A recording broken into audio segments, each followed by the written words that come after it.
Good morning, students. This is stationary waves, lecture number 3, and waves overall, lecture number 8. And today we are going to do resonance tube experiment. I told you in the previous class that when you revise string, along with the string you must revise open pipe and closed pipe. Because if you see the mathematical data is more or less the same for open pipe and string.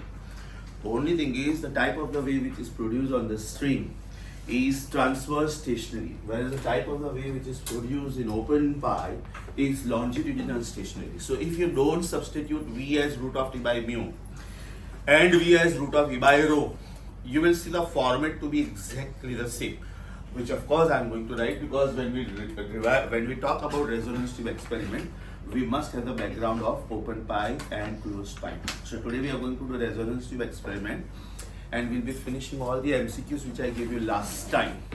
मैं बार बोलता हूँ, वापस एक बार बोल रहा हूँ, जो homework दिया ना बेटा एकदम ईमानदारी से cross your heart and tell me. मेरा homework half an hour 45 minute से ज़्यादा नहीं होता है, right. I always have that count in my mind कि अभी बच्चों को बाकी सब सब्जेक्ट्स भी पढ़ना है, प्रीलिम्स भी आ रहे हैं, बाकी सब सब्जेक्ट का पोर्शन भी खत्म हो चुका है. So I always give sensible homework. लेकिन मैं जो होमवर्क देता हूँ they are all very quality questions. Today also, I think yesterday in the evening, I had set one paper, practice paper 3, which is comprising of open pipe, closed pipe, and almost everything about stationary waves. One more thing, PCB students, you do not have Mendel's experiment. I repeat, PCB students, there are totally 3 experiments. One is sonometer experiment, other is Mendel's experiment, and other is resonance tube experiment. Sonometer experiment talks about laws of vibrating string. Sonometer experiment is nothing but confirmation of different laws of vibrating string, in the sense frequency is directly proportional to root of T, frequency is inversely proportional to length of the string, frequency is inversely proportional to radius of the wire or string, frequency is inversely proportional to root of linear density. Mind you, linear density is mass per unit length. Sometimes in books they use small m as the symbol for this. If they use small m as the symbol for this, you must take this as m dash upon L, where m dash is the mass of the wire. Because normally I prefer mu, which is mass per unit length. But if they have reserved m as the symbol for linear density, then you use some other symbol for mass of the wire. Finally, frequency is inversely proportional to root of rho. So sonometer experiment is nothing new. Absolutely the same thing, only thing is it is the experimental verification of what you say. After that you have Mendel's experiment. Mind you, Mendel's experiment is only for PCM students. So PCM students, remember I told you कि बेटा Doppler effect एकदम last में करूँगा. PCM students, right? Because PCM students को Doppler effect है. CET वालों Doppler effect है, तो Doppler effect is totally an independent topic. It can be done at any junction of time. So in last most lecture I will be doing Mendel's experiment and this. So basically Mendel's experiment is to calculate frequency of a tuning fork. Frequency of a tuning fork. याद है बेटा जब मैंने diatonic scale किया था, सारे gamma पद निसा सा नि धा प म ग रे सा, राइट. तो वहाँ पे फ्रीक्वेंसीज बोले थे सारे गामा पद नि धा सा 256, रे 288, ग 320. तो मुझे पता नहीं है कि ये फ्रीक्वेंसीज करेक्ट है कि नहीं. मैन्युफैक्चरर ने तो ये डिजाइन करके दे दिया, मेरे हाथ में ट्यूनिंग फॉर्क के उसके ऊपर लिखा हुआ है 320 हर्ट्ज. अभी मुझे एक्सपेरिमेंटल वेरिफिकेशन चाहिए कि ये एक्चुअली 320 हर्ट्ज है कि नहीं. Because if that frequency of the tuning fork is wrong, that means whatever musical instruments I am designing, keeping that tuning fork as the reference only was wrong. That means I am designing a wrong tuning instrument. In medical science also, in speech therapy and audiology, suppose your auditory nerve is not working properly, you have that feel of deafness, then doctors check you by the set of this tuning forks. Okay, from what frequency to what frequency you can hear it. So you will be in a studio kind of a thing which is soundproof. Right, the recording studio कैसा soundproof होता है. Outside voices must not come. Doctor will be sitting outside and doctor will be setting different tuning forks into vibration, and doctor will ask you, can you hear this? You will say yes. Next tuning fork, can you hear this? You will say yes. Can you hear this? Can you here this? एक में आपको partially सुनाई देता है और एक में आप ना बोल देते कि मुझे नहीं सुनाई देता है. That means though these tuning forks were in the audible range 20 hertz to 20,000 hertz, certain frequencies you can't hear, right? So doctor will put the tuning fork here and doctor will put the tuning fork here. So whether it is a problem of the auditory nerve or the tympanum bone, right? Accordingly they will decide what should be the line of treatment. So basically Medis experiment is to calculate frequency of a tuning fork, right? तो बेटा 3 experiment हो गए. Sonometer, which will take hardly half an hour, right? Because you are not studying anything new. Medis experiment is only for PCM students. We can discuss it later. And resonance tube experiment. The aim of this experiment is to calculate velocity of sound in air. Is to calculate velocity of sound in air, right? Now, because we are trying to find out velocity of sound in air, we should quickly revise the background of open pipe and closed pipe. Because open pipe was also known as open air column. Closed pipe was also known as closed air column. तो याद करो बेटा, string के लिए और open pipe के लिए, क्योंकि आर्टिकल हम लोग ऑलरेडी कर चुके हैं. So I'm just giving you a quick recap. String के लिए और ओपन पाइप के लिए कंक्लूजन्स ऑलमोस्ट सेम थे. पहला कंक्लूजन क्या था? Lambda was 12 upon P. Yes और नो? वेयर पी का मतलब होता है नंबर ऑफ लूप्स. पी का मतलब होता है नंबर ऑफ लूप्स. इसका मतलब if you take P as 1, your answer is 12 upon 1. If you take P as 2, your answer is 12 upon 2 and so on. याद करो, if there is a string and if you want to create one loop, pluck it from the center, right? If you have a string and if you want to make 2 loops, put the support at the center and pluck it at the midpoint of the center. L by 2, L by 4, L by 3, L by 6, L by 4, L by 8, L by n, L by 2n, right? Put the support at, suppose L by 7. That means you are forming 7 loops, but by plucking it at L by 14. Yes, और ये shortcut किया था हम लोगों ने. दूसरा conclusion क्या था बेटा? We said that all harmonics are present. याद करो, whether it was open pipe or it was a string. Did we say that all the harmonics are present? What do we mean by that? We meant by that frequency 1 is to frequency 2 is to frequency 3 का ratio was 1 is to 2 is to 3. Thereafter we said that frequency of harmonic number P is P times frequency of harmonic number 1. This was called pth harmonic, or else it was called P minus 1th overtone. ये सब एकदम ध्यान में रखने का, because first overtone जो string के लिए होता है, राइट, और फर्स्ट ओवरटोन जो ओपन पाइप के लिए होता है, वो फर्स्ट ओवरटोन क्लोज पाइप के लिए कुछ और होता है.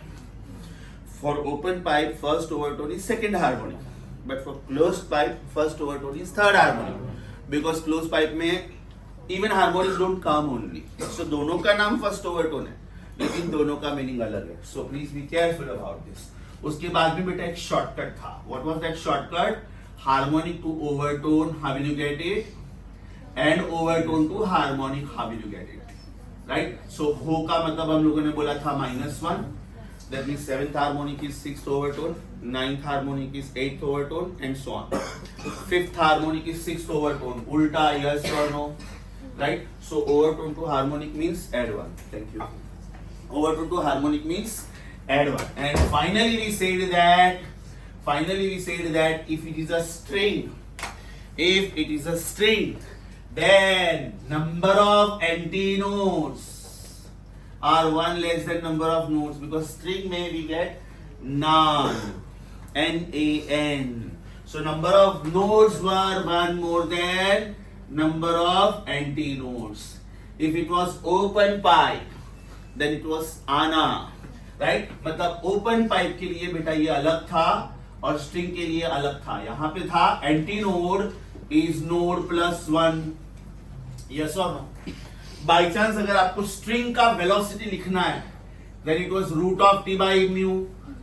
लेकिन ओपन पाइप के लिए अगर वेलोसिटी लिखना है, so is it root of E by rho, तो जो पॉइंट्स सेम थे, राइट, वो मैंने साथ में लिखे, और जो पॉइंट्स अलग थे, एज यू कैन सी, वो मैंने अलग से लिखे. So this was a quick revision of OpenPy, right? Simultaneously I did string also, but basically when we talk about resonance tube experiment, we need these points, right? After that we studied closed pipe, right? Follow the same sequence and tell me these points one by one. Follow the same sequence. पहला point क्या था बेटा? Lambda p dash is equal to 4l upon 2p minus 1.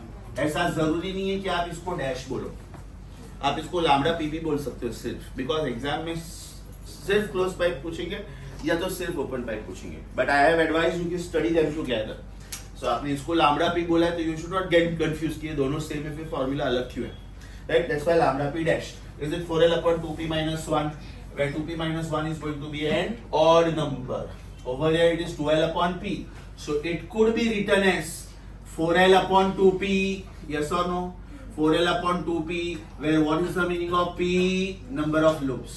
So 2p will be even number, 2p minus 1 will be odd number. Come on, what was the next result?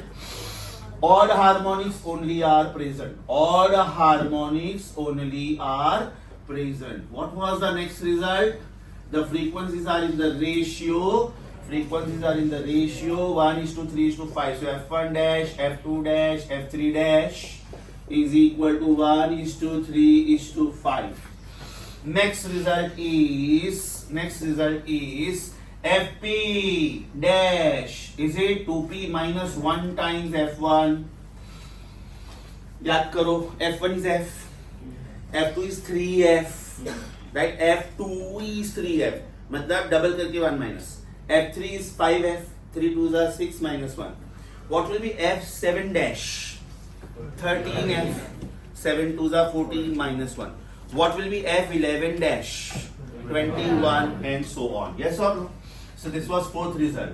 Harmonic को overtone और overtone को harmonic इधर बेटा थोड़ा complicated था बराबर से करने का. What was overtone to harmonic? पहले डबल करने का, देन एड वन. पहले डबल करो और बाद में एड वन करो. यस और no? And if you want to go from harmonic to overtone, पहले subtract करो and then divide by 2. Yes or no? Sequence थोड़ा अलग था. And what was the last result? Number of nodes and number of antinodes were same. String, none. Open pipe, ana, and closed pipe was none. इसका मतलब number of nodes and number of antinodes were same. Number of nodes and number of antinodes were same. This was a quick revision of what we did in the previous class. Okay, your notes, this wala notes. Till I am busy drawing the diagram for this, just revise page number I-91, 92 and 94. What I am going to do today is page I-93. Absolute silence. Page I-91, I-92 and I-94. Revise beta.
बेटा, everybody concentrate.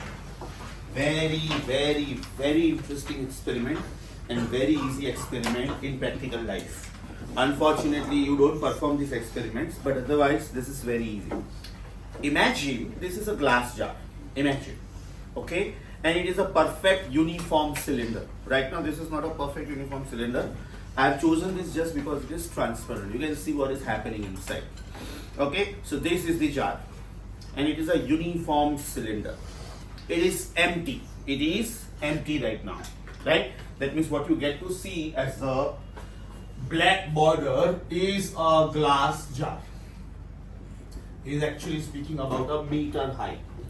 Then they will give you aluminium pipe or copper pipe or steel pipe. Usually they give you aluminium pipe because it is little less dense compared to other metals.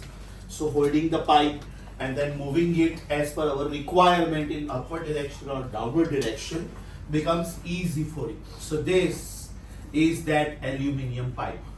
मतलब बेटा अभी जो मैं आपको explain कर रहा हूँ ना, ये रियल लाइफ में रेजोनेंस ट्यूब एक्सपेरिमेंट कैसे परफॉर्म होता है. I'm actually explaining that to you. Okay, right now this is open pipe. That means it is free at both ends. That means this aluminium pipe is like this. It is open at both ends. Okay, now what you have to do is you start filling this jar up with water. You start filling this jar up with water. Say for example, you are filling this jar up with water. Maybe up to this length. Maybe up to this length. Okay, that means this portion is filled with water. And mind you, the aluminium pipe is immersed in water. Do you agree with me, students? First of all, now this is no more an open pipe. It is a closed pipe now because this end is immersed. That means this is the liquid medium here. Density of water is 1000 kilogram per meter cube. Whereas this is air here. Density of air is just 1.29 kilogram per meter cube. So first of all, you are making it a closed pipe. हम लोग जब open pipe और close pipe study करते थे, उसमें length of the pipe change नहीं होता था. लेंथ ऑफ द पाइप उसमें सेम रहता था. आप डायग्राम्स देखो, आप पेज नंबर I-91 का डायग्राम देखो, तीनों पाइप का लेंथ सेम है कि नहीं, लेकिन उसमें हमारा point of setting the vibrations change होता था.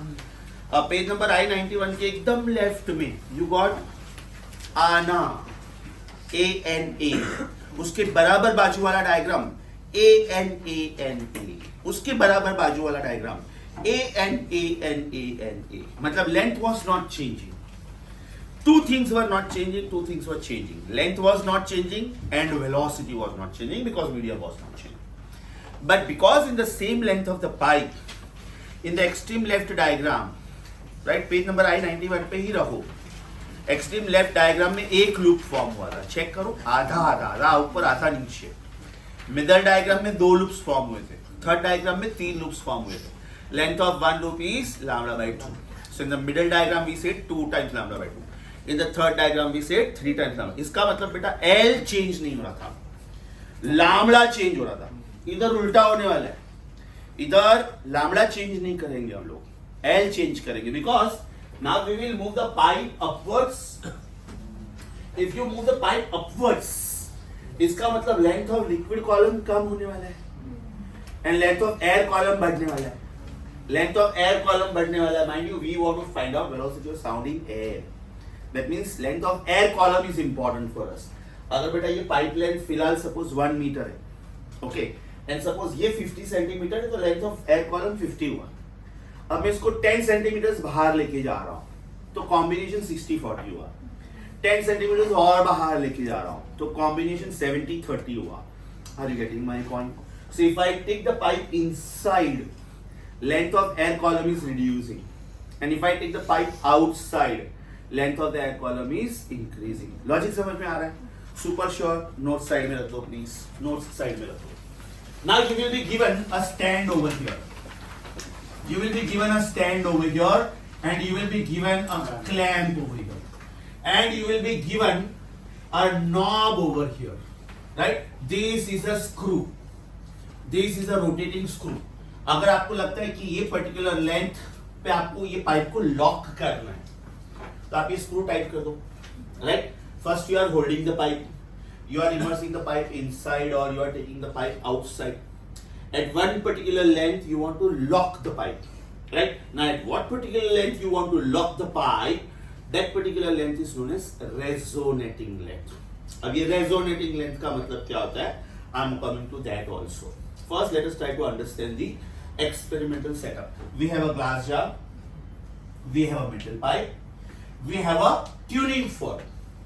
ये एक्सपेरिमेंट में बेटा F ढूंढना है, इसलिए F is unknown, V is known.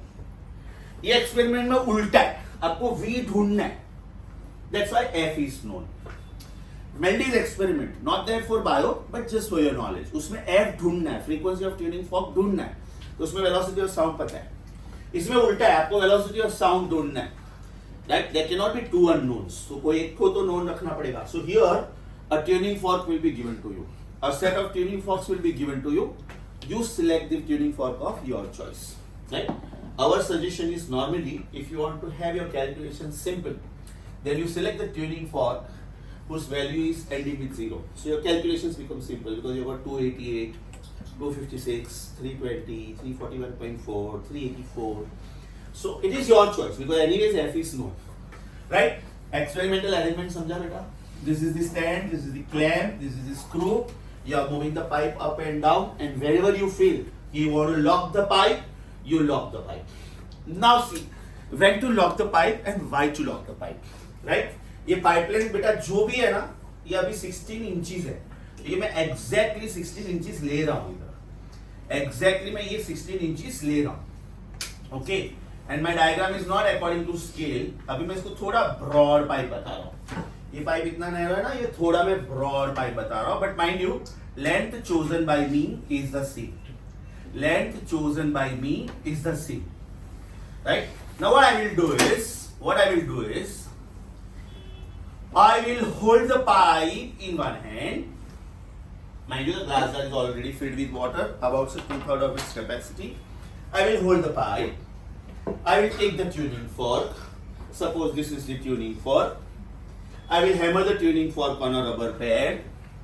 Suppose this is a pipe, right? I will hammer the tuning fork on a rubber pad and I will put the prongs the way I have shown, nearer to the mouth of the tube.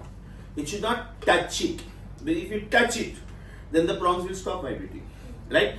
Basically, when the prongs vibrate, you should keep the prongs this way. So they go outwards, back, inwards, back, outwards, back, inwards, back.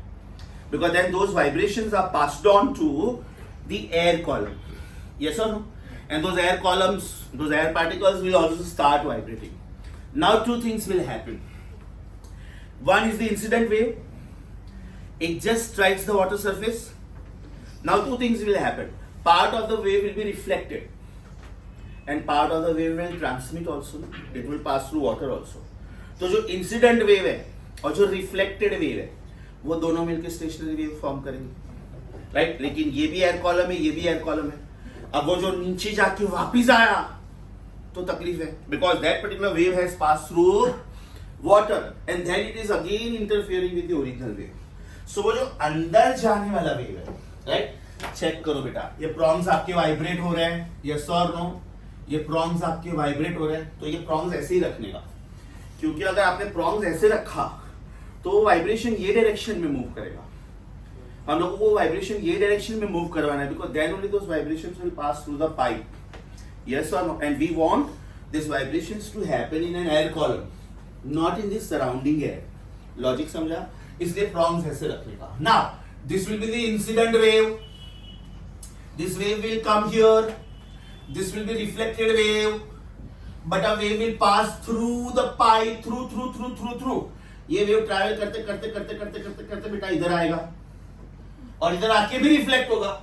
अब ये वाला wave मुझे नहीं चाहिए कि reflect होकर वापस आए. So what I will do is I will give you a rubber block over here और a lead block over here और a asbestos. So that particular wave which is coming over here is absorbed. It will not come back. Incident wave strikes the surface of water, so reflected wave. Part of the wave is transmitted also. This particular wave should not reflect back, So at the base of the glass jar, you will be given an absorber which will not allow this wave to come back. इसका मतलब ये हुआ बेटा कि ये y1 हुआ, y1 is equal to a sin 2 pi bracket t by t minus x by lambda suppose. तो ये y2 हुआ, और या तो एक काम करते हैं ना, ये y डायरेक्शन है तो इसको हम लोग x1 बोल देते हैं, बराबर, और इसको x2 बोल देते हैं, because the traveling is along y axis, that means the displacement should be counted along x axis. जब हम लोग लिखते हैं y is equal to a sin 2 pi bracket t by t minus x by lambda, तो उसमें vibrations y axis पे, sorry travelling x axis पे, इसलिए वाइब्रेशन y एक्सिस पे, इसमें ट्रैवलिंग y एक्सिस पे, इसलिए वाइब्रेशन x एक्सिस पे होगा, कोई फर्क नहीं पड़ता है. This is wave number 1, this is wave number 2. तो ये बेटा ये कौन सा वेव हुआ? इंसिडेंट वेव हुआ, यस और नो. और ये कौन सा वेव हुआ? रिफ्लेक्टेड वेव हुआ. Are they identical in all respects? Therefore they will give rise to stationary waves. अब एकदम ध्यान से सुनो कि मुझे ये पाइप को लॉक किधर करना है. मेरे पास ये फ्रीक्वेंसी ऑलरेडी है, आपको लिटरली ये साउंड सुनाई देगा जब आप ये ट्यूनिंग फॉर्क हैमर करोगे, राइट? तो द प्रॉन्ग्स की वजह से आपको लिटरली वो वाइब्रेशन सुनाई देगा, something like that, depending on what frequency you are selecting. If you are selecting heavier tuning fork, heavy prongs, then it will be a dull frequency, say 256. If you select something like 420, 480, 512, then it will be a sharper frequency, right? That depends on you. तो आपको literally वो sound सुनाई देगा. Now what you have to do is you have to adjust the pipe in such a way that that sound becomes really, really loud. Now why it becomes really, really loud? एक vibrating body है बेटा tuning fork. उसकी वजह से दूसरा vibrating body है air column, right? मैंने आपको पहले भी बोला था, वापस बोल रहा हूं, frequency of the tuning fork को हम लोग कैपिटल एफ या तो कैपिटल एन लिखेंगे, एंड फ्रीक्वेंसी ऑफ स्ट्रिंग को हम लोग स्मॉल एफ या तो स्मॉल एन लिखेंगे, because there will be some problems where you will come across string and fork both together. Then how will you come to know? मैंने दो frequencies दी आपको, frequency of tuning fork दिया 320 hertz and frequency of string दिया 165 hertz. तो आपको कैसे पता चलेगा कि कौन सा बड़ा एफ है और कौन सा छोटा एफ है? सो फॉर्क के लिए capital F, always remember that, and string के लिए या तो वायर के लिए या तो रोप के लिए स्मॉल एफ. उनके दोनों के लॉज अलग अलग है, माइंड यू. अगर आपको फ्रीक्वेंसी ऑफ वायर चेंज करना है तो आपको इसमें से कोई तो एक रूल यूज करना है, या तो 2 रूल्स यूज करना है या तो 3 रूल्स यूज, ये कॉम्बिनेशन यूज करना है. और अगर आपको frequency of tuning fork change करना है, फाइलिंग एंड लोडिंग वाला concept. On filing, the frequency of the tuning fork is increasing, and on loading, the frequency of the tuning fork is decreasing. That means the methods are different. Remember that. So over here, one frequency is known to me. It's a fixed value. ये pipe को मैं बाहर लेके जाऊंगा तो length बढ़ेगा, इसलिए frequency कम होगा. ये पाइप को मैं अंदर लेके जाऊंगा तो लेंथ ऑफ एयर कॉलम कम होगा. That means फ्रीक्वेंसी बढ़ेगा. Yes or no? आप कोई भी कॉम्बिनेशन ले लो, चाहे आप स्ट्रिंग ले लो, then also frequency is inversely proportional to length. अगर आप ओपन पाइप लेते हो तो भी fundamental frequency of open pipe is v upon 2LO. So here also you can see frequency is inversely proportional to length. अगर आप close pipe ले लो, then also you know that frequency of close pipe is v upon 4L, right? तो आप कोई भी combination ले लो, length बढ़ता है, फ्रीक्वेंसी कम होता है, लेंथ कम होता है, फ्रीक्वेंसी बढ़ता है. So if I move the pipe outwards and inwards, by doing that, am I changing the frequency? Right? तो ये पाइप में मूव करूंगा, मूव करूंगा, मूव करूंगा, मूव करूंगा, मूव करूंगा. जहां पे भी मुझे एकदम लाउड साउंड सुनाई दिया, मैं स्टॉप करूंगा. It is something like this. He is the reference student. Suppose he is the reference student. और एक मैं सेंटेंस बोल रहा हूँ, एक सेंटेंस बोल रहा हूँ, एक ही इंटेंसिटी से बोल रहा हूँ. Good morning students, good morning students, good morning students, good morning students, good morning students, good morning students. Right? मैं जब यहाँ पे खड़ा हूं तो ये स्टूडेंट मेरे से इतना दूर है. अब जब मैं यहाँ पे आया, this is the closest possible distance. जब मैं मूव कर रहा हूं तो वापिस ये स्टूडेंट मेरे से दूर हो रहा है. इसका मतलब मैं वहां पे रुकूंगा जहां पे हमारा डिस्टेंस मिनिमम है, बिकॉज डिस्टेंस जहां पे मिनिमम है वहां पे इंटेंसिटी मैक्सिमम है. Intensity is inversely proportional to square of distance. Are you getting this? अब मैंने बोला वैसे ये पाइप लेंथ मैंने एकदम परफेक्ट लिया है, 16 इंचेस. 16 इंचेस. ये मैं 5 इंचेस पे ये डायग्राम बनाता हूं। 5 इंचेस पे देखो एग्जैक्टली क्या हो रहा है, राइट? 5 इंचेस पे एग्जैक्टली क्या हो रहा है? 5 इंचेस पानी में है, I am so sorry, air में है, और बाकी का 11 इंचेस पानी में, बाकी का 11 इंचेस पानी में। माइंड यू, मैंने एग्जैक्टली वहां पे स्टॉप किया जहां पे मुझे मैक्सिमम लाउड साउंड दिया। इसका मतलब ये हुआ कि ये पॉइंट पे नोड फॉर्म हुआ, ये पॉइंट पे एंटी नोड फॉर्म हुआ, और मुझे fundamental frequency of open pipe मिला। कॉमन सेंस अप्लाई करो बेटा। This is F1 dash which is V/4L। जब ये फ्रीक्वेंसी और ये फ्रीक्वेंसी मैच होगा, विल आई गेट रेजोनेंस। दो फ्रीक्वेंसीज का मैच होना मतलब रेजोनेंस। याद है किधर सिखाया था? लास्ट लेक्चर में ही सिखाया था। मैंने आपको एक एक्स्ट्रा कमेंट लिखवाया था बेटा, याद करो। If FO is double of FC, that means LO is equal to LC। बराबर? इसको हम लोगों ने ऑक्टेव कंडीशन बोला था। एंड हम लोगों ने फिर ये भी लिखा था, if LO is double of LC, that means FO is FC। याद करो बेटा, इसको हम लोगों ने यूनिसन बोला था, and the alternate word was resonance. बोला था कि नहीं? Resonating frequency. So when two frequencies match, this is called resonating frequency. Apply common sense. इसमें मैं कितने भी डायग्राम्स बनाऊं, और इसमें ये बंदा फिक्स है, ये बंदा फिक्स है, क्योंकि मैं ट्यूनिंग फॉर्क को फाइल भी नहीं कर रहा हूं, लोड भी नहीं कर रहा हूं, ट्यूनिंग फॉर्क में चेंज ही नहीं कर रहा हूं। That is F is note to me, मतलब ये F को चेंज होना पड़ेगा। तो सबसे पहला रेजोनेंस मुझे कब सुनाई देगा? जब इसमें फर्स्ट हार्मोनिक प्रोड्यूस होगा, राइट? जैसे ही मुझे एकदम लाउड साउंड सुनाई दिया, सी मैं पार्थ को पूछ रहा हूं कि बेटा तुझे मैक्सिमम लाउडनेस कब सुनाई देती है, तो मुझे बोलना good morning, good morning, good morning, good morning, good morning. तो ये मुझे बोलेगा सर जब आप इधर थे तभी मुझे लाउड साउंड सुनाई दिया, बराबर? तो आप पाइप को थोड़ा बाहर करो, आपको साउंड सुनाई देना शुरू हुआ।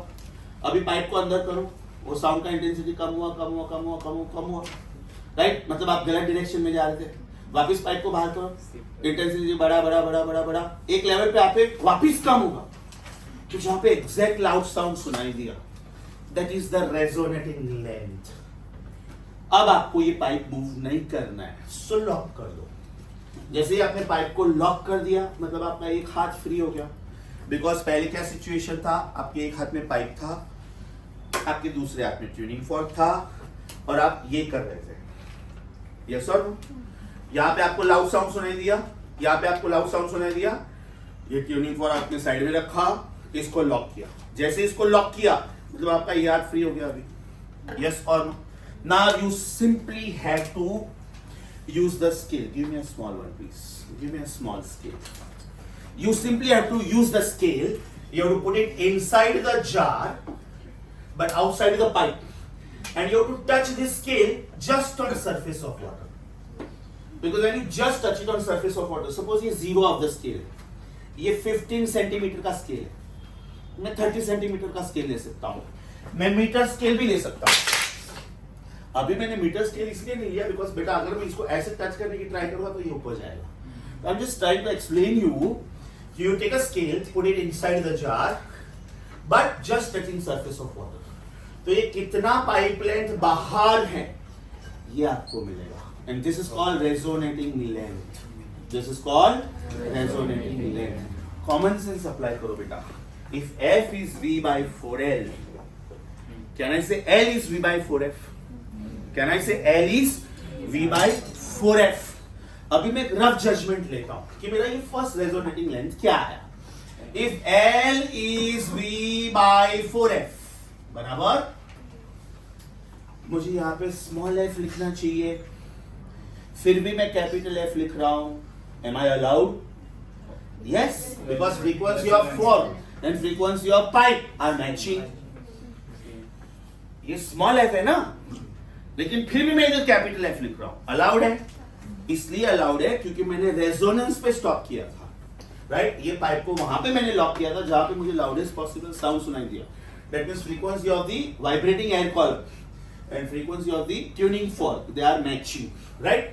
V का वैल्यू सपोज बेटा मैं ले लेता हूं 320, V का वैल्यू ले लेता हूं मैं 320, right? Upon 4f, f is 320, इसका मतलब बेटा ये 1/4 ऑफ अ मीटर आया, मतलब ये 25 सेंटीमीटर आया, ये 25 सेंटीमीटर आया। अब एक काम करते हैं, इसकी वैल्यू भले मैंने 16 इंचेस प्लॉट की है, लेकिन मैं इसको वैल्यू वाइज लिखता हूं, वैल्यू वाइज। सपोज ये पाइप लेंथ है बेटा 150 सेंटीमीटर, ये पाइप लेंथ है 150 सेंटीमीटर, 1.5 मीटर, राइट? इसमें से मुझे 25th सेंटीमीटर पे फर्स्ट टाइम रेजोनेंस मिला। This is called basic most length, जैसे इसको बोलते हैं ना fundamental frequency. Likewise, this is fundamental length. Fundamental length is that length of air column at which मुझे just resonance मिला था। क्या बहुत नींद आ रही है? क्या कर रहा है? अरे उधर वो सब नहीं दिया होगा जो मैं पढ़ा रहा हूँ ना, वो कुछ भी नहीं दिया होगा। I am explaining you experimental physics, idiot। वो लिखा हुआ तो मेरा लिखा हुआ ही है, वो नहीं देते उसमें, एग्जाम में नहीं लिखना होता इसलिए नहीं देते। इधर ध्यान देना, बुक बंद करो सब लोग। So, मुझे फर्स्ट रेजोनेटिंग लेंथ क्या मिला? 25 सेंटीमीटर। यस और नो? अब ध्यान से सुनो क्या होगा, मुझे वापिस रेजोनेंस चाहिए। तो ये मुझे जहां पे मिला था, ये एग्जैक्टली बेटा मैंने लेंथ के हिसाब से ये 16 इंचेस लिया ना, तो ये मैंने 5 इंचेस लिया, ये 5, राइट, और ये 5, मतलब अभी मुझे वापिस रेजोनेंस मिलेगा, and that resonance will be, यहां पे मुझे नोड मिला था, यहां पे मुझे नोड मिलेगा, देखो दो नोड साथ में नहीं आ सकते, मतलब यहाँ पे मुझे एंटी नोड मिलेगा, यहाँ पे एंटी नोड था, यहाँ पे नोड था, यहाँ पे नोड है, यहाँ पे नोड है, मतलब बेटा ये लूप मिला मुझे, यस और नो, और ये आधा लूप मिला, ये आधा लूप मिला, मतलब मुझे वापिस एक बार रेजोनेंस मिला। ये रेजोनेंस मुझे मैथमेटिकली किधर मिलेगा? कैन आई से it will B 3 times L1? सोचो, if F2 dash is 3F, that means second resonating length is 3 times, third resonating length will be 5 times. So can I say this is going to be 3 times 25? इसका मतलब next resonance मुझे मिला 75 centimetre पे, next resonance मुझे मिला 75 centimetre पे। I'm just changing this diagram just because it is not according to scale, तो उससे कोई फर्क नहीं पड़ता है। मैं 16 इंचेस को ये पाइप लेंथ में थोड़ा बड़ा दिखाता हूं, because my diagram is anyways not according to scale, because I would love to show you the third resonance also. मुझे सेकेंड रेजोनेंस कौन से लेंथ पे मिला? 75 पे। आप जजमेंट ले सकते हो मुझे थर्ड रेजोनेंस कब मिलेगा? 5L1 पे। Very good, very good. First resonance अगर मुझे 25 सेंटीमीटर पे मिला, सेकंड रेजोनेंस मुझे 75 सेंटीमीटर पे मिला, थर्ड रेजोनेंस मुझे मिलेगा 5 into 25, मतलब 125 पे मिलेगा। फोर्थ रेजोनेंस मुझे कब मिलेगा? मिलेगा ही नहीं, पाइप पानी के बाहर चला गया। ये भी पूछते हैं बेटा, ये भी पूछते हैं कि अगर आपको ये पाइप लेंथ दिया है तो आपको कितने टाइम्स रेजोनेंस मिलेगा। अब सोचो बेटा, ये पाइप लेंथ को मैंने 200 सेंटीमीटर कर दिया तो मुझे फोर्थ भी मिलेगा, 250 किया तो मुझे फिफ्थ भी मिलेगा, बिकॉज 1 3 5 7 9 into 25 विल बी 225। सो ये डिपेंड करता है कि आपको कितना लॉन्ग पाइप दिया है और आपको कितने रेजोनेटिंग लेंथ्स मिल सकते हैं। But it is ideal, right? It is better और it is advisable to get at least 2 resonating lengths, at least 2 resonating lengths, at least उतना लॉन्ग पाइप तो होना ही चाहिए। क्यों होना चाहिए? I will explain. at least 2 resonating lengths, at least 2 resonating lengths, right? अगर बेटा मुझे तीसरी बार रेजोनेंस मिलता तो कैसे मिलता? We are on the second diagram. तो कहना है बेटा यहां पे पानी है, yes or no? That means length of air column is hardly anything. Length of liquid column is more. Right उसके बाद में length of liquid column is reducing, that means length of air column is increasing. मैंने एकदम diagram scale से बनाया, इसका मतलब बेटा ये जो लेंथ है ना, ये उसका 3 टाइम्स चेक, 1 2 3। अब जब मैं ये डायग्राम बनाऊंगा, that means this is 1, this is 2, this is 3, 1 2 3 4 5, यहां पे पानी होगा, that means major portion of pipe is outside. और मुझे ये कैसे मिलेगा? Half loop, 1 loop and 1 more loop. समझा बेटा? Sure. So this is called first resonating length, this is called second resonating length, this is called third resonating length. समझा? ये मैं एयर वाला पार्ट ही क्यों मार्क कर रहा हूं? Because my target is to get velocity सामने है। लॉजिक समझा? Super sure. मैथमेटिक्स शुरू करो इसका। मुझे एटलीस्ट ये 2 मिलना चाहिए। अगर मुझे एक ही मिला तो क्या दिक्कत आएगी? एक से ज्यादा कितना भी मिला चलेगा। इट इज समथिंग लाइक मेरा मंथली बेसिक सैलरी अगर मुझे बॉम्बे में सर्वाइव होना है तो 50,000 मिनिमम होना चाहिए, otherwise I can't stay in expensive city like Mumbai. 50,000 से ज्यादा कोई भी अमाउंट होगा चलेगा। हाँ, अगर मैं एक महीने का सपोज 10 करोड़ कमा रहा हूँ, एब्सोल्युटली नॉट, राइट। लेकिन अगर मैं 5,000 रुपया कमा रहा हूँ, then it is difficult for me to bear with my expenses. Rupesh,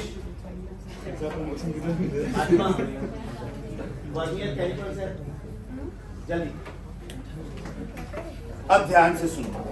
I am trying to get my first answer. I want to calculate velocity. बेटा वेलोसिटी का फॉर्मूला क्या है? What is the formula of velocity of a wave? Sound wave is a wave, no? v is equal to F lambda. तो यहां पे आप f को पक्का कैपिटल F बोल सकते हो, क्योंकि जब आपको रेजोनेटिंग साउंड सुनाई देगा तभी आप स्टॉप करोगे। Into lambda, yes or no? Let us call this as equation 1. Right? Now let me call this as diagram 1. Let me call this as diagram 2. And let me call this as diagram 3. From diagram 1, from figure 1, do you agree with me? L1 is equal to lambda by 4. सोचो बेटा, क्यों? ये आपने L1 बोला है ना? ये आपने L1 बोला है, ये आपने L1 बोला है, ये length of air column. What is the length of air column? Is it also distance between antinode and node? So L1 is representing lambda by 4, and if L1 is representing lambda by 4, can I say lambda is equal to 4L1? If lambda is equal to 4L1 means I can substitute this here, and therefore I get my answer as V is equal to F into 4L1. Mind you F आपको already पता था, tuning fork पे वो printed है, engraved है। L1 आपने ढूंढा था, L1 आपने ढूंढा था। What was L1? What was L1? It is that length of the pipe which is just outside water. और ये आपने स्केल से ढूंढा, and therefore you get your answer. Therefore you get your answer. But when this answer was calculated, there was an error. When this answer was calculated, there was an error. So now the scientists were surprised.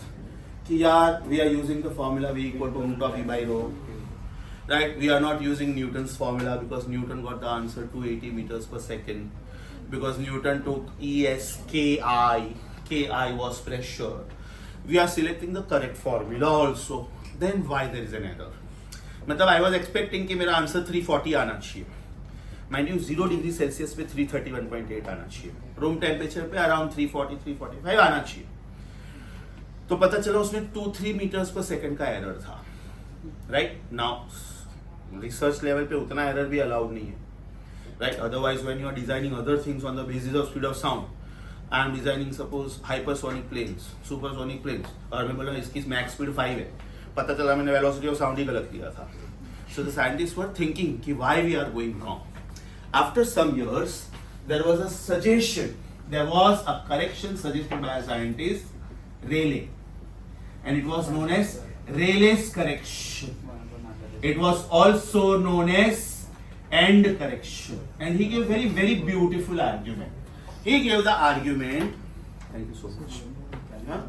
Huh?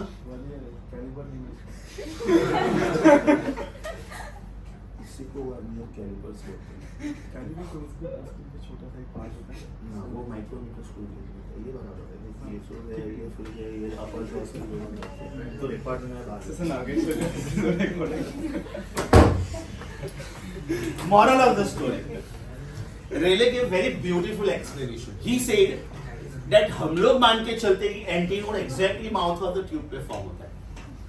In fact आपके page number I-91 I-92 के सारे diagrams है, उसमें देखो open and पे mouth पे antinode create हुआ है, माउथ पे. रेले सेज नो. रीजन, ये आपका मेटल पाइप है, ये आपके एयर पार्टिकल्स है, राइट. एयर पार्टिकल्स को वाइब्रेट होना है टू द मैक्सिमम. ये डेंसर मीडियम है, भयंकर डेंसर मीडियम है. मेटल का डेंसिटी 4 डिजिट्स में होता है.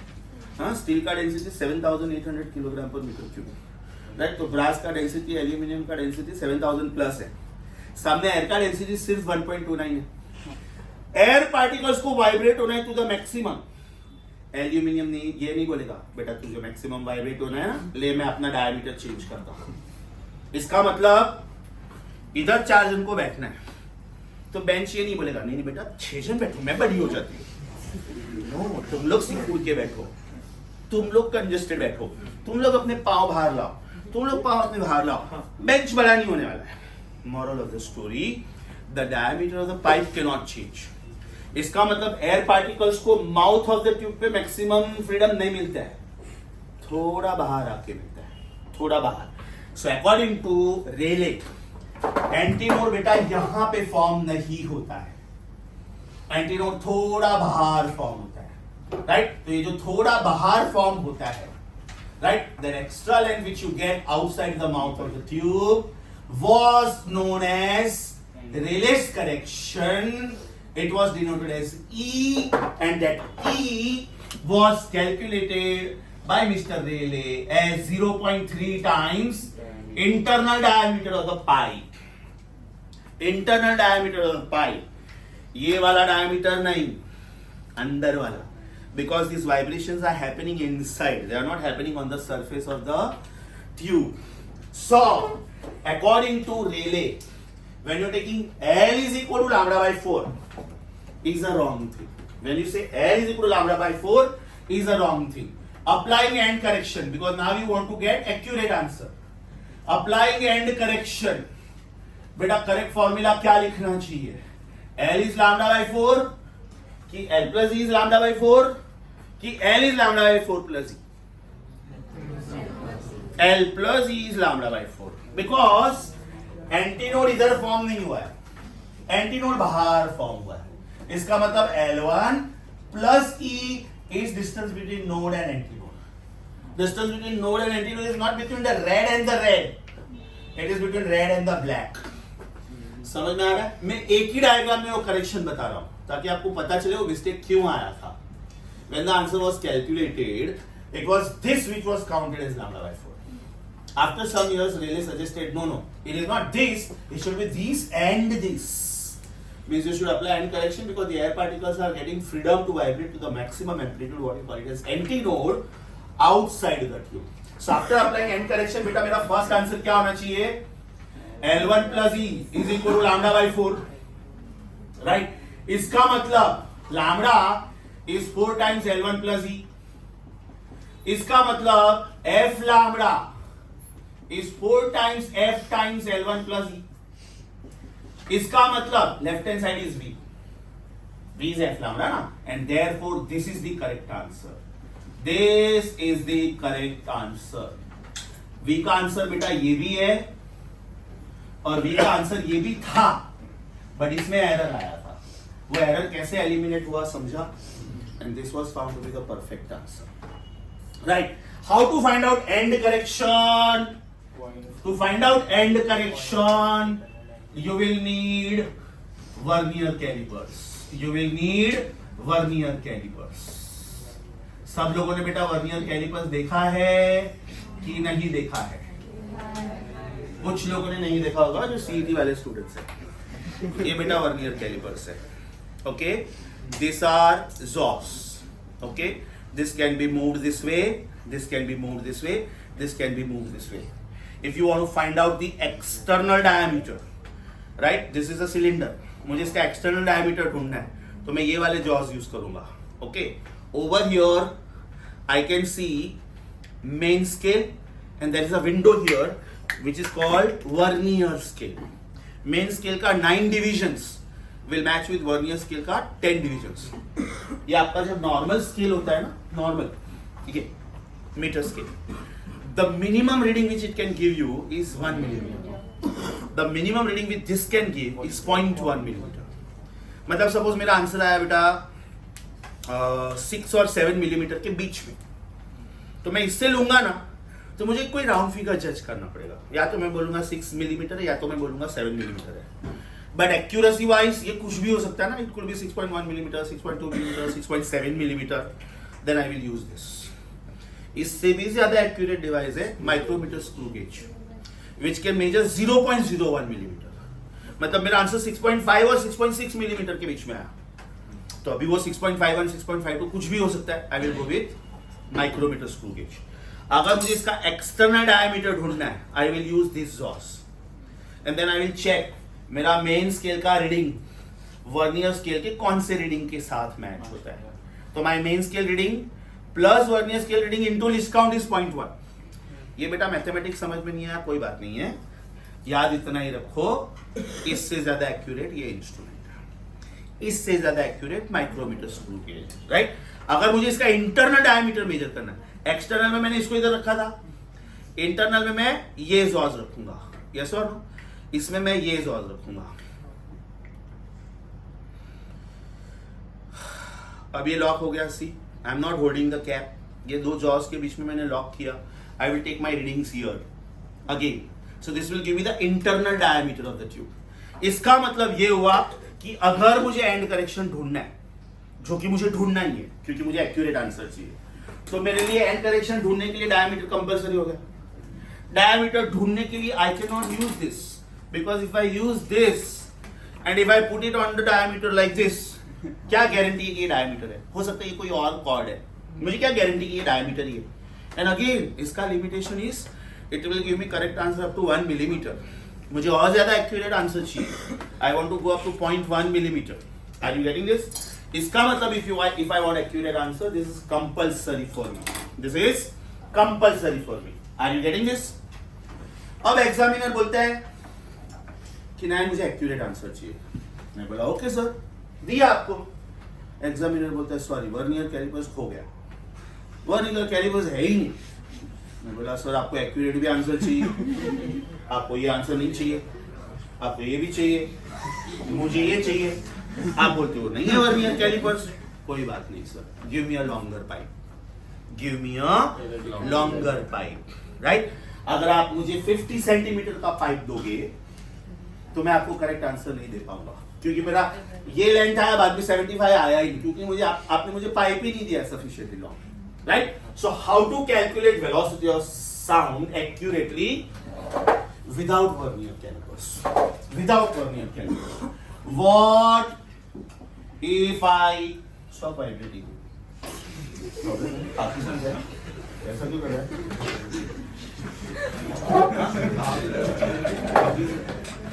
What if vernier calipers is not there? What if vernier calipers is not there? Is not there. No problem बेटा, no problem. अब आप ये एक्सपेरिमेंट भी परफॉर्म करो. जब आप ये एक्सपेरिमेंट परफॉर्म करोगे, इसका मतलब इधर नोड मिला, इधर एंटी नोड मिला, इधर नोड मिला, इधर एंटी नोड मिला, एरर. इधर एंटी नोड मिला, करेक्ट. राइट? तो अगर मैं L2 लिखना चाहता हूं, जैसे मैंने L1 लिखा था लैम्डा बाई 4, L2 लिखना चाहता हूं तो क्या लिखूंगा? 3 lambda by 4, lambda by 4 n lambda by 4 n lambda by 4 3 lambda by 4. Correct है कि रॉन्ग है? रॉन्ग है. तो what is correct? L2 plus E, right? So let me call this as equation 1. Let me call this as equation 1. Right?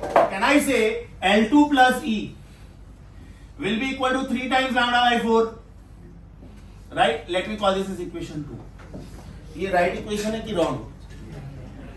Because I am taking care of end correction also. Because I am taking care of बराबर equation 2 minus equation 1. Because ये दोनों equations में इसका value ज्यादा है. This is 3 lambda by 4, this is 1 lambda by 4. What will I get?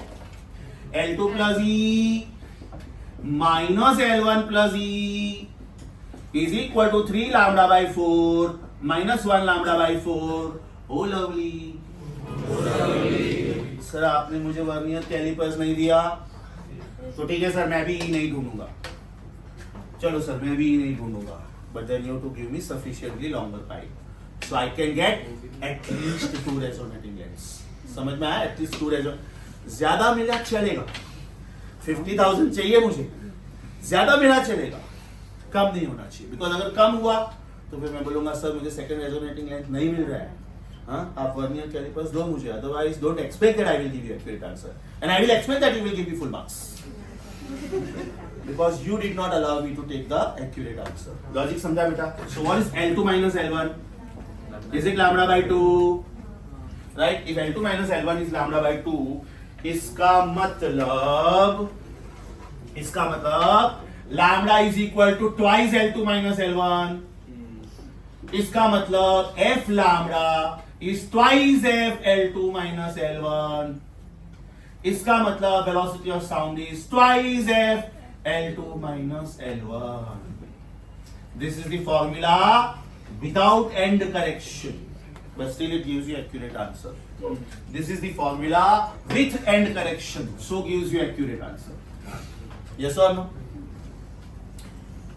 अगर मेरे पास pipe sufficiently long नहीं है, मान लो 50 सेंटीमीटर है, मुझे एक रेजोनेटिंग लेंथ मिला 25. मुझे पता है मैथमेटिकली, मुझे पता है कि डायरेक्ट मुझे सेकंड रेजोनेटिंग लेंथ 75 पे मिलने वाला है.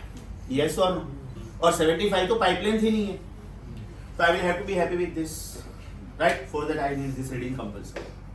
लेकिन अगर मुझे पता है कि pipe is sufficiently long, even if vernier calipers is given to me, I can skip the use of it. I don't need it only because I got E cancelled.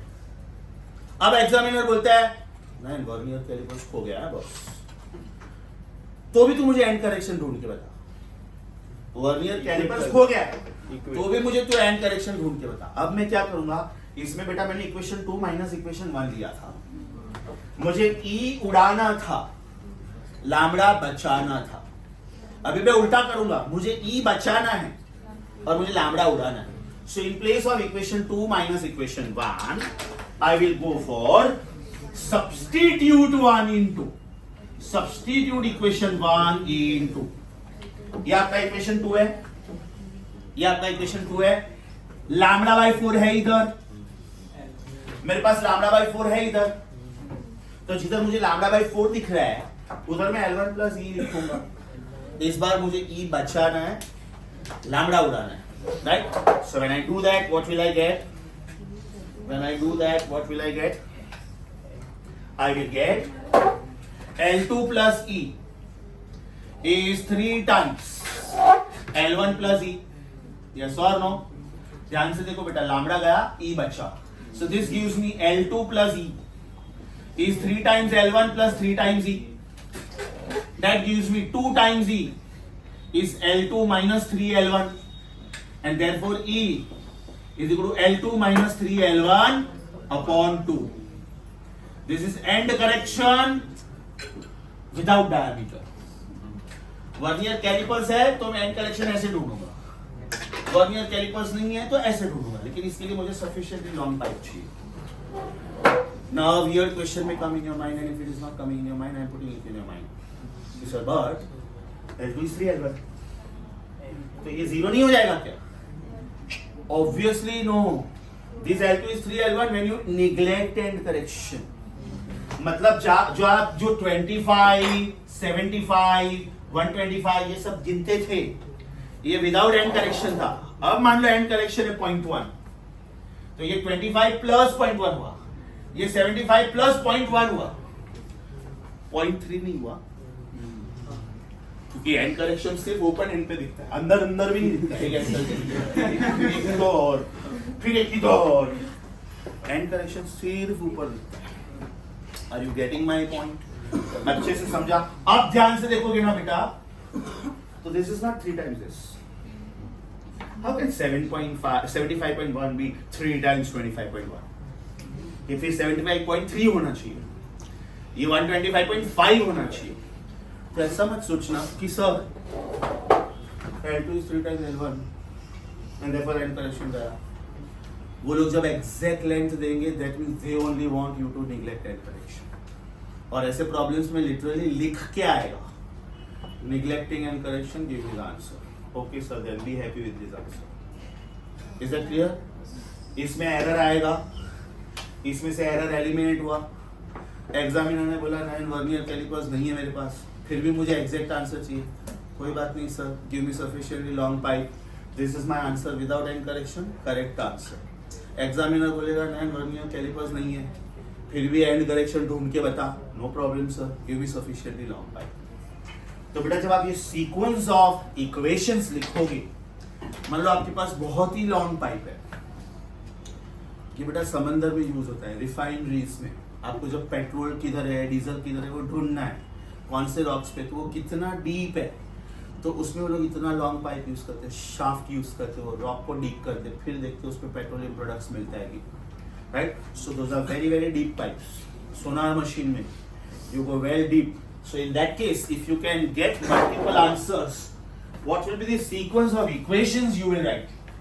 If I am writing L1 plus E as lambda by 4, what is L2 plus E? L2 plus E is 3 times lambda by 4, बोलते जाओ. L3 plus E is 5 times lambda by 4, बोलते जाओ. L4 plus E is 7 times lambda by 4. Can I say Lili? Ln plus E, सोचो बेटा, is 2n minus 1 lambda by 4. करके देखो, ये 2 था आपने डबल करके 1 माइनस किया, ये 3 था आपने डबल करके 1 माइनस किया, ये 4 था आपने डबल करके 1 माइनस किया, ये n है आप डबल करके -1 करोगे. तो ये आपका जनरल इक्वेशन हुआ. मतलब ये याद रहा बहुत हो गया, ये याद रहा बहुत हो गया. मैं सिर्फ ये बोलूंगा कि आपको 4th रेजोनेटिंग लेंथ मिल रहा है और 7th रेजोनेटिंग लेंथ मिल रहा है. So 4th resonating length is 7 lambda by 4 and 7th resonating length is 13th lambda by 4. दोनों इक्वेशन को सब्ट्रैक्ट करो, E निकल जाएगा, आपको लैम्बडा मिलेगा. यस और नो? पूरा बोर्ड वर्क समझा बेटा? अब जब आप अपने नोट्स पढ़ोगे ना, इसमें से हार्डली 30-40% लिटरेचर होगा उधर, because I was not teaching you theoretical physics, I was also explaining you कि ये एक्सपेरिमेंट प्रैक्टिकल लाइफ में कैसे परफॉर्म होता है. And I am teaching you my time, because in our time there were no competitive exams. हम लोगों को अपने बोर्ड एग्जाम के बलबूते पे मेडिकल या तो इंजीनियरिंग मिलता था. That means that time this experiments were compulsory. If I was a bio student, मुझे 11th और 12th में dissection होता था. You dissect the frog and check what are the systems, circulatory system, reproductive system, nervous system, right? Everything, because then human beings का anatomy almost the same होता है. Monkeys, they will not allow you to get in the lab and buy. Frogs, okay. So after some years, Rana tigerina came under endangered species. So they banned the dissection. कि अब आप dissection नहीं कर सकते हो. अगर आप first year MBBS में जाओगे तब आपको dissection करने को मिलेगा. Logic समझा बेटा? तो ये actual experiment था, so that you can get clear idea कि ये experiment perform कैसे था, रट्टा मारने की जरूरत नहीं. Right? Page number, before you start reading, please let me know. Any explanation required again? कैसे नेगेटिव आएगा? नहीं, वो वैल्यूज मैंने रैंडमली लिखा था। जब वो लोग वैल्यूज देंगे ना बेटा, end correction can not be negative, नहीं तो एंटी नोड अंदर के साइड पे फॉर्म है, right. I will show you some problems, do you want to see them right now? तो आपको एग्जैक्टली पता चलेगा कि एड करेक्शन के ऊपर वो लोग क्या प्रॉब्लम्स पूछते हैं। Wait please, I want all of you, you can crack this question orally. After this question, after this explanation, you can crack these questions orally. बेटा लाइन से 4-5 क्वेश्चन एंड करेक्शन के, लाइन से। Are you all on page 86? Are you from 56th question to 60 question? 56 to 60, 56 solve करो बेटा, orally कर पाओ। Come on, proud of you. 56 page number 86, question number 56 end correction का question है। आपको clearly पता चलेगा एंड करेक्शन नेगेटिव नहीं हो सकता है। पहला रेजोनेटिंग लेंथ क्या दिया है बेटा? 15। दूसरा रेजोनेटिंग लेंथ क्या है? 48। अब कॉमन सेंस अप्लाई करो। 48 इज नॉट 3 times 15। अगर मुझे 15 और 45 दिया होता तो मैं समझ सकता हूं कि एग्जामिनर को एंड करेक्शन चाहिए ही, क्योंकि एंड करेक्शन 0 हो गया। लेकिन ये 45 से ज्यादा है ना, मतलब आपका एंड करेक्शन नेगेटिव नहीं आ सकता, राइट। ओरली कर सकते हो। Is it 48? इधर देखो बेटा, 48 minus 3 times 15 upon 2, so 48 minus 45 upon 2, 3 upon 2, आपका आंसर 1.5 होगा। एक दूसरा एग्जांपल देता हूँ, ये तो नंबर्स के साथ हुआ ना, चलो ना और एक कर लो, कोई बात नहीं। 57 करो, उसमें बेटा आपको फ्रीक्वेंसी उल्लू बनाने के लिए दिया। फ्रीक्वेंसी कब यूज होता बताओ? जब वेलोसिटी पूछते, ये वाला फॉर्मूला। उन्होंने एंड करेक्शन पूछा, can you crack this orally? 77.4 एक नंबर हो गया, माइनस 25.4 का थ्रीजा 75, 76.2, 77.4 माइनस 76.2 कितना है? 1.20, राइट, जो भी अपॉन 2, आंसर इज 0.6। लॉजिक समझा बेटा? श्योर? एनीवेज ये नेक्स्ट लेक्चर के लिए होमवर्क है, अभी ओरली हो रहा है। एक सिंपल, चलो नेक्स्ट वन। 58 क्वेश्चन में नंबर्स नहीं दिए, वेरिएबल्स दिए हैं। पहला एंड करेक्शन ए पे है और दूसरा एंड करेक्शन बी पे है। तो इधर देखो बेटा, is it be minus 3 times a upon 2? Is it be minus 3 times a upon 2? आपका answer b upon 2 minus 3a upon 2। कितना क्यूट और सिंपल क्वेश्चन है, कितना क्यूट और सिंपल क्वेश्चन है, समझा बेटा? Super duper sure. End correction कभी भी नेगेटिव नहीं होगा, because end correction is the correction length applied to the length to get the corrected length. How can the diameter be negative? अच्छा, one last thing now, ये पूरा जो story लिखा हम लोगों ने किसके लिए लिखा? क्लोज्ड पाइप के लिए। मतलब resonance tube experiment is actually speaking a closed pipe experiment. लेकिन इसका मतलब ये नहीं कि ये ओपन पाइप के लिए परफॉर्म नहीं हो सकता है। ये ओपन पाइप है, ये ओपन पाइप है, राइट। मैं इसको पानी में डुबा ही नहीं रहा हूं। ये मेरा ट्यूनिंग फॉर्क है, ये ट्यूनिंग फॉर्क है। Hammer it, put it here, तो भी बेटा रेजोनेंस सुनाई देगा। उसका रीजन, सपोज ये माउथ पे 50 एयर पार्टिकल्स है और ये माउथ पे 50 एयर पार्टिकल्स है, माउथ के जस्ट ऊपर 50 एयर पार्टिकल्स है, माउथ के जस्ट नीचे 50 एयर पार्टिकल्स है। तो बेटा ये 50 और ये 50 डेंसिटी सेम नहीं है, सोचो, क्योंकि ये 50 को वाइब्रेट होने के लिए इतना ही वॉल्यूम मिलता है, जबकि ये 50 को पूरा स्पेस मिलता है। तो कहना इसे दोनों एयर है, but this is densed air and this is rare air. That's why इसमें भी वाइब्रेशन होगा, राइट। फ्लूट के दोनों एंड ओपन होते हैं, ट्रम्पेट के दोनों एंड ओपन होते हैं। आर्टिस्ट ऐसा पानी में डाल के थोड़ी फ्लूट बजाएगा। लॉजिक समझा? ये मैं क्यों पूछ रहा हूं मालूम है? कि ये पूरा मेरा डिस्कशन था क्लोज्ड पाइप के लिए। Now note, if my experiment is performed for open pipe, can you give me the formula for velocity? ये फॉर्मूला बेटा क्लोज पाइप के लिए था। Can you give me formula for open pipe? Come on try. ये था v times 4f, v is equal to 4f times L1 plus e। ये हो जाएगा v is equal to 2f, very good. Because fundamental frequency of open pipe is V upon 2L. ये 4 था इसलिए 4 आया था. Right? इधर 2 आएगा. Very good. Proud of you. This is 2f. Bracket के अंदर क्या आएगा बेटा? L plus E9 2E. Because अभी बेटा मैं ओपन एंड यूज कर रहा हूं. ओपन एंड पे एंटी नोड फॉर्म होता है. मतलब मुझे दोनों एंड पे एंड करेक्शन अप्लाई करना पड़ेगा. So what is the end correction for a closed pipe? 0.3 times diameter. What should be end correction for the open pipe? 0.6 diameter. ऊपर और नीचे. समझा? Super shock. ये पार्ट आपके बुक में नहीं होगा, लेकिन ये पार्ट मैंने सिनॉप्सिस में देके रखा है. तो आप लोग बुक में एक नोट ऐड करो. First of all book theoretical notes. I want you to be on page number, I think 19 and 20. I'm not very sure. Stationary waves, page number 19 and 20. Oh, lovely. 19 and 20 or no? E is 0.6D or 2E is 0.6? 2E is 0.6. And correction दो बार apply करना है. E is 0.6 नहीं. 2E is 0.6 diameter. Right? Before I make you read these notes, when I make you read these notes, read them thoroughly well, because today I'm doing some MCQs of end correction also. End correction के सारे MCQs हम लोग खत्म कर सकते हैं आज, या तो resonance tube के, correct? At the end of page number 20, you please write this note. At the end of page number 20, bottom, लिखो similarly for an open pipe.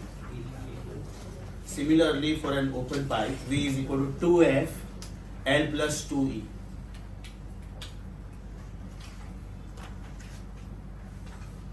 If you have a highlighter, I want you to highlight two things. ये वाला 2 और ये वाला 2. ये वाला 2 क्यों बेटा? Because it is open pipe. ये वाला 2 क्यों? Because it is open pipe. और ये वाला 2 क्यों? Because antinode is formed at both the open ends. समझा कि वापस बोलो. ये वाला 2 क्यों? Because you are using open pipe. मतलब ये फॉर्मूला यूज करना पड़ेगा. समझ में आ रहा है बेटा? इसमें ओपन पाइप और क्लोज पाइप का रिवीजन जरूरी क्यों था? जब आप रेजोनेंस ट्यूब एक्सपेरिमेंट पढ़ते हो, उसमें ओपन पाइप और क्लोज पाइप के फंडामेंटल्स आ रहे हैं. That is the reason the way I am teaching, same way you revise, it will be faster. याद है मैंने बोला था कि analytical treatment of 2 SHMs, formation of bits by 2 SHPs and formation of 2 stationary waves, ये तीनों article साथ में पढ़ने का. लाइकवाइज जब आप ये आर्टिकल रिवाइज करने के लिए लेते हो, पूरा स्टेशनरी वेव्स एक शॉट में रिवाइज नहीं होता है, पूरा चैप्टर एक शॉट में कभी रिवाइज नहीं होता है. यस और नो?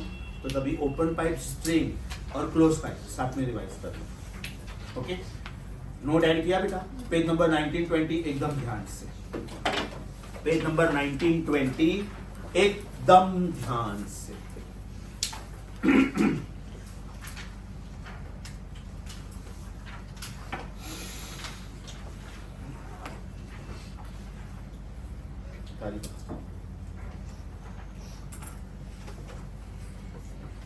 एकदम क्लियर, एकदम हॉरिजॉन्टल, एकदम परफेक्ट, एकदम फोकस्ड.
पढ़ के? ओके, अभी पेज I-93 आपके सिनॉप्सिस का second last page. Last time we did I-91, I-92 and I-94. Open pipe, closed pipe and वो वाला rule. Now I-93. Now before you read I-93, do you see the points A, B and C? Do you see the points A, B and C? इसको बेटा point D बोलो और ये part add करो, ये part add करो. I repeat, are you on page I-93? यहाँ पे आपको फर्स्ट रेजोनेंस मिला, सेकंड मिला, थर्ड मिला, nth मिला. सो डी कॉप.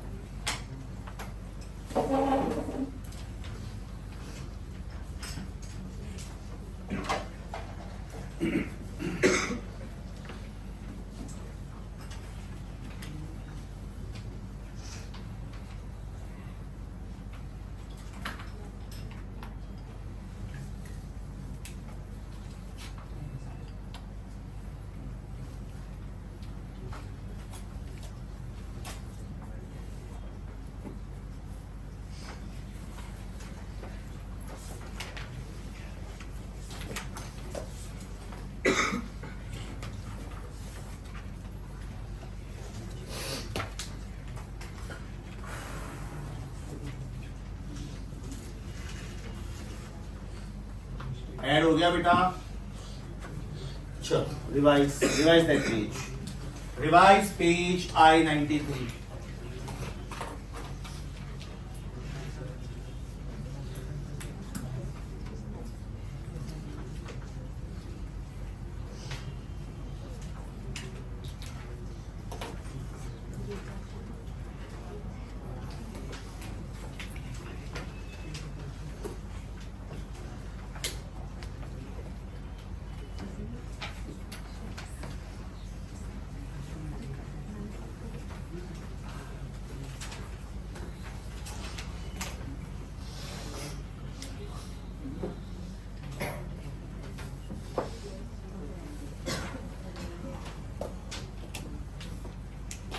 हो गया बेटा. शुरू करें. मैं जो होमवर्क देता हूँ, you must have seen my homework is never exorbitant.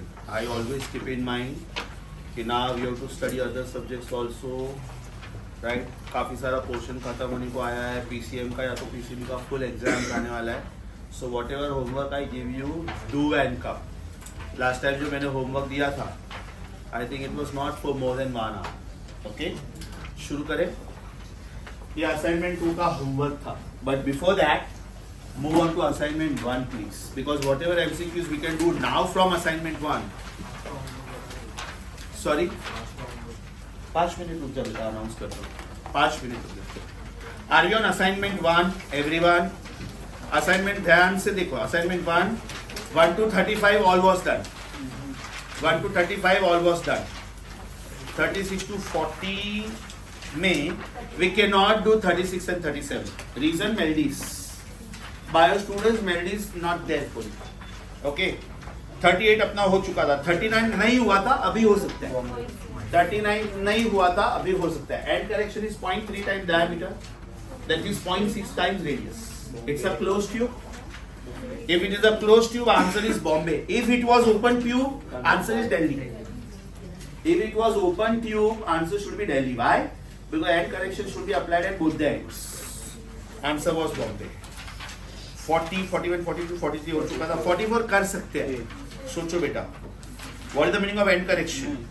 It is the distance between the open end, बराबर, and the antinode outside it. Here you are. It is the distance between the open end and antinode outside it. Answer is A.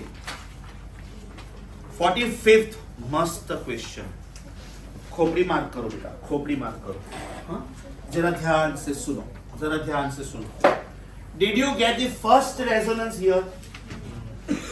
Did you get the second resonance here? Did you get the third resonance here? What is the meaning of first resonance? First harmonic, no overtone. What is the meaning of second resonance? Third harmonic, not second harmonic, close pipe. First overtone. What is the meaning of third diagram? Fifth harmonic, second overtone. अब question पढ़ो।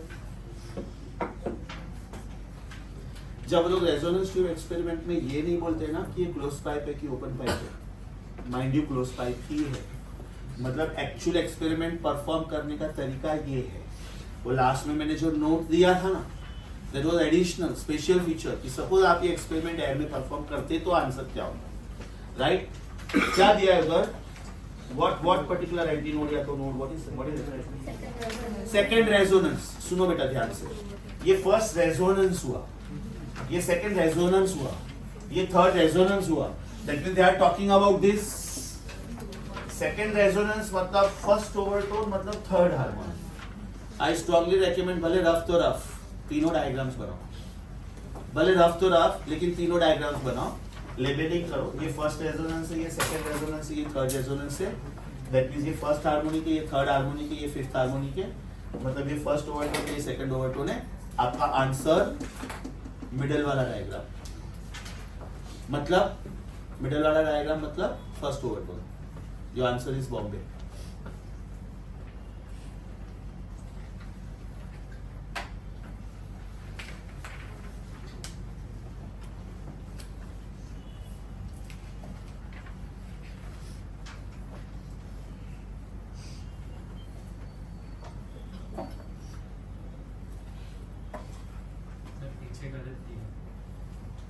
I don't know बेटा, मैं पीछे देखता ही नहीं answer क्या है। आप लोगों को अगर ऐसा कुछ भी गलत मिलता है तो प्लीज लेट मी नो। हाँ, नो प्रॉब्लम। चलो चेक करो बेटा, बाकी लोग चेक करो क्या आंसर दिया है।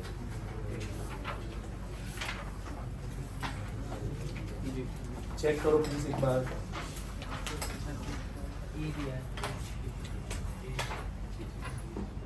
नो गलत।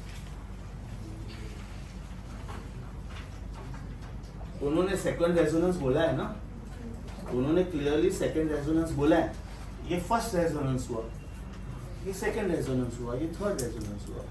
तो फर्स्ट रेजोनेंस मतलब fundamental frequency of close pipe, this is third harmonic या तो फर्स्ट ओवरटोन। तो second resonance means third harmonic means first overtone. पीछे आंसर गलत है, फिर चेंज करो। आपको ऐसे जो भी गलत आंसर्स मिलते हैं please tell me also, because at least in the next year's book I can send this corrections. This is assignment number 1, question number 45। Red pen please.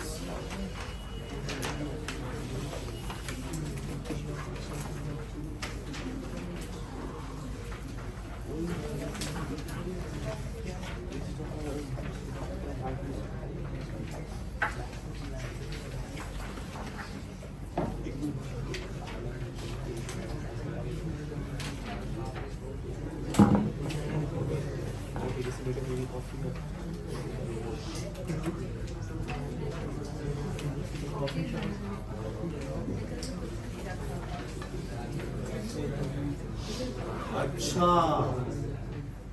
Pipe का फ्रीक्वेंसी नहीं पूछा है, फोर्थ का फ्रीक्वेंसी पूछा है। सॉरी यार, एक minute. In the resonance tube experiment the second resonance is obtained for the pipe, underline for the pipe. Pipe का लेंथ L2 है। At the second resonance, the frequency of the vibrating tuning fork का frequency same रहता है। I am really sorry for that. Tuning fork का frequency same. Pipe का पूछा होता तो आंसर बॉम्बे था, right? आप लोग लिखो, since the frequency of the tuning fork is not changing here, the answer should be the same, right? Actually speaking, ये क्वेश्चन गलत हुआ। Fundamental frequency, second harmonic, third harmonic, fifth harmonic, ये words pipe के लिए use होते हैं। ये words fork के लिए यूज नहीं होते हैं। फॉर्क के लिए फाइलिंग लोडिंग वर्ड यूज होता है। So in fact my suggestion would be at the second resonance the frequency of the pipe, frequency of the close pipe, ये लिखो। अपना जो एक्सप्लेनेशन है वो बराबर रहने दो, right? If the question is about pipe, then actually speaking the options make sense. Then the options make sense, right? Fork के लिए हुआ तो बराबर है, fork के लिए frequency same रहता है। Reason fork का frequency कब change होगा? जब आप उसको फाइल करो या तो लोड करो, राइट? अच्छा, now we can do 52 also. Absolutely beautiful. 52nd question absolutely beautiful. ध्यान से सुनो. Open pipe, same open pipe, same open pipe, same open pipe. पहला diagram, fundamental frequency of open pipe is V upon 2L. अब लोग क्या बोल रहे हैं कि इट इज पार्शियली फिल्ड. तो पार्शियली फिल्ड में मैं 3 पॉसिबिलिटीज ले रहा हूं. पार्शियली फिल्ड विथ वाटर या तो liquid, partially filled with water या तो लिक्विड. क्या कोई मीडियम का नाम बोला है क्या? Okay, with liquid. वाटर बोला. हाँ ठीक है, लिक्विड लिया तो भी कोई फर्क नहीं है. हाँ ध्यान से सुनो. 1/4, 1/2, 3/4, राइट? इतना लिक्विड कॉलम है. If 1/4 is